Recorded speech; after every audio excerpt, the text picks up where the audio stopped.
Hello दोस्तों, समाज वाटिका channel में आप सबका स्वागत है। मैं विमल सर।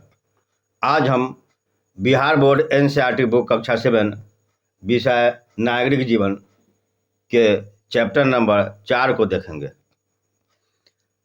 इस चैप्टर के सभी व्याख्यान वीडियो पहले से इस चैनल पर अपलोड हो चुके हैं, अतः पहले इस वीडियो को जाकर देखें और उसके बाद इस जो अभी वीडियो चल रहा है उस वीडियो को देखें। इस वीडियो में हम इस चैप्टर यानी चैप्टर नंबर 4 के प्रश्न उत्तर को देखेंगे, इसके अभ्यास को देखेंगे। तो सीधे चलते हैं इसके अभ्यास पर। अभ्यास में पहला क्वेश्चन दिया हुआ है, साथ में दिए गए कुछ कथनों पर विचार कीजिए और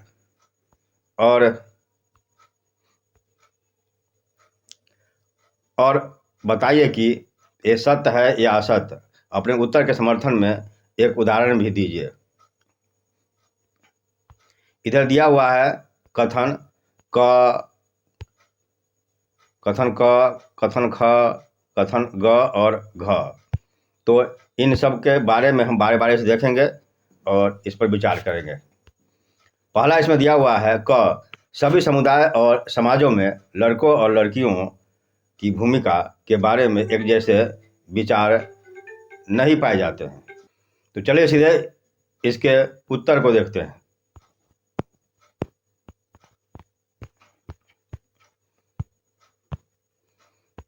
चलिए पाठ 4, लड़के और लड़कियों के रूप में बड़ा होना।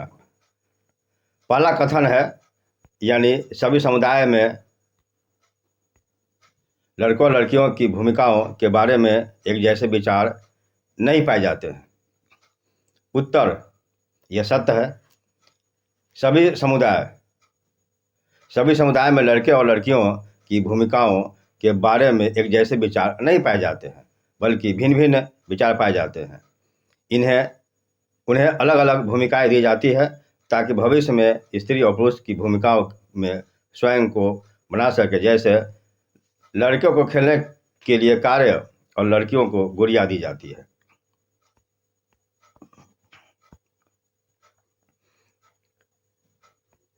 कथन ख, हमारा समाज बढ़ते हुए लड़कों और लड़कियों में कोई भेद नहीं करता। यह गलत है क्योंकि भेद करता है। हमारा समाज बढ़ते हुए लड़के और लड़कियों में भेद करता है। यह भेद बहुत कम आयु से ही शुरू हो जाती है। जैसे लड़का और लड़कियों को कपड़ा पहनने, बोलने के तरीके इत्यादि में भेद शुरू से ही देखे जाते हैं। कथन ग,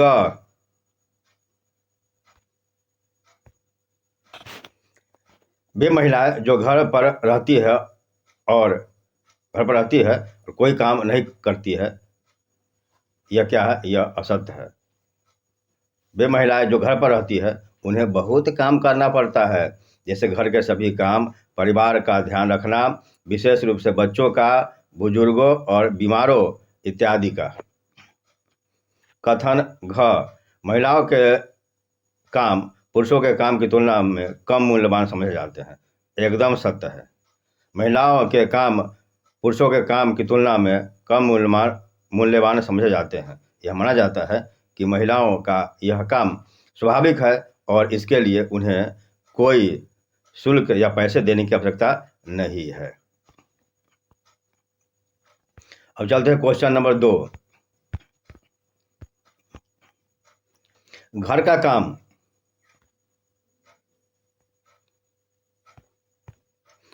का काम अदृश्य होता है और इसका कोई मूल्य नहीं चुकाया जाता। घर के काम शारीरिक रूप से थकाने वाले होते हैं। घर के कामों में बहुत समय खप जाता है। अपने शब्दों में लिखिए कि अदृश्य होने, शारीरिक रूप से थकने और समय खप जाने जैसे वाक्यांशों से आप क्या समझते हैं? अपने घर की महिलाओं के काम के आधार पर हर बात को एक उदाहरण से समझाइए। तो चलिए प्रश्न नंबर 2 का हम उत्तर देखते हैं।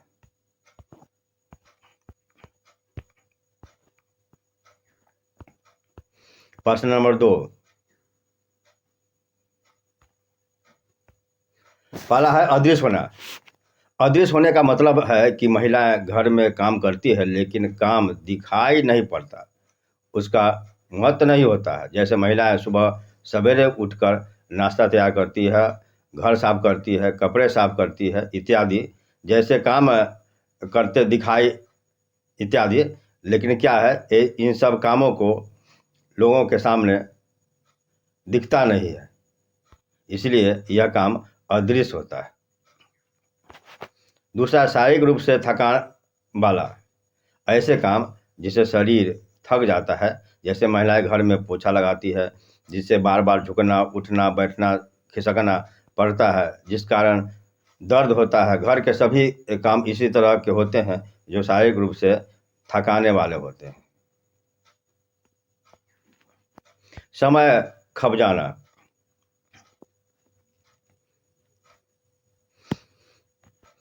समय खप जाने से अभिप्राय है कि घर में छोटे छोटे कामों की संख्या काफ़ी अधिक होती है, जिन्हें करने में दिन का अधिकांश समय बीत जाता है।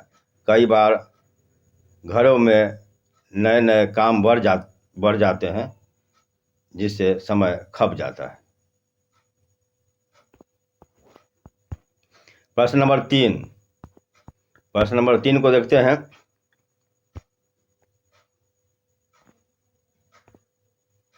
ऐसे विशेष खिलौने की सूची बनाइए जिसे लड़के खेलते हैं, और ऐसे विशेष खिलौने की सूची बनाइए जिसे केवल लड़कियां खेलती हैं। जी, दोनों सूचियों में कुछ अंतर है, तो सोचिए और बताइए कि ऐसा क्यों है।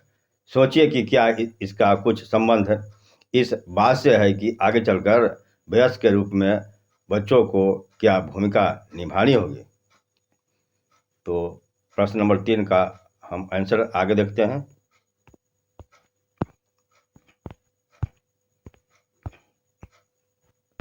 प्रश्न number 3,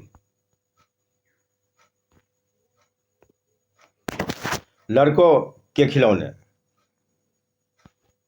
cricket, bat ball, robot, बंदूक, कार, सुपर हीरो फिगर इत्यादि होते हैं। लड़कियों के खिलौने, गुड़िया, मेकअप किट, घर घर का खेल, खाना बनाने के बर्तन के खिलौने इत्यादि उनके खिलौने होते हैं। समाज में लड़के जब युवावस्था में पहुंचते हैं तो वे उन्हीं कामों को ज़्यादा पसंद करते हैं जिसे वे बचपन में खेलने के रूप में खेला करता था। जैसे सेना में भर्ती होना, पुलिस बनना, गाड़ी चलाना आदि कार्यों को करना पसंद करते हैं। इसके विपरीत लड़कियां युवावस्था में किसी भी कार्य करने के साथ साथ घरेलू जिम्मेवारी भी निभाती है। आज के समय में लड़के और लड़कियों के काम जैसे खाना बनाना, जैसे लड़कियां खाना बनाना का काम करती है तथा कई लड़कियां लड़कों के काम जैसे क्रिकेट या फुटबॉल खेलती है, जिससे उनका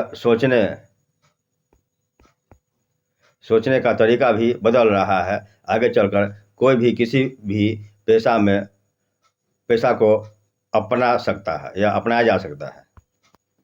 प्रश्न 4, प्रश्न 4 में दिया हुआ है,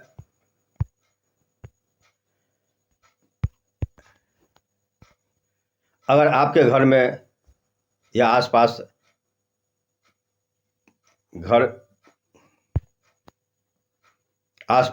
के कामों में मदद करने वाली कोई महिला है तो उससे बात कीजिए और उसके बारे में थोड़ा और जानने की कोशिश कीजिए कि उनके घर में और कौन कौन है, वे क्या करते हैं, उनका घर कहाँ है, ये रोज कितने घंटे तक काम करती है, ये कितना कमा लेती है। इन सारे विवरणों को शामिल कर एक छोटी सी कहानी लिखिए। चलिए इस कहानी को देखते हैं।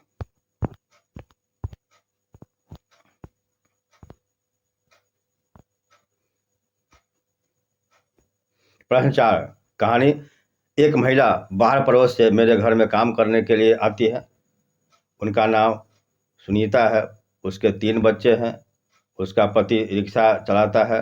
उसके पति का नाम योगेंद्र है। सुनीता शहर के एक तंग मोहल्ले में रहती है। उसका घर बहुत साधारण है। सुनीता घर और बाहर दोनों जगह काम करती है, जिससे उसे 2000 रुपये मिलता है। पति रिक्शा चलाकर 3500 रुपया महीना कमाता है। कुल मिलाकर 5500 रुपया प्रति माह आमदनी होता है। तो यह है क्वेश्चन आंसर, यानी इस चैप्टर नंबर 4 का सभी जो प्रश्न है उसका हल हो चुका है। अब आपसे विनम्र निवेदन है कि इस वीडियो को लाइक और शेयर करते चले, तथा यह जो चैनल है समाज वाटिका चैनल, इसको आप सब्सक्राइब कर दें। तो चलिए अब मिलते हैं अगले वीडियो में, जिसमें हम चैप्टर नंबर 5 के बारे में अध्ययन करेंगे।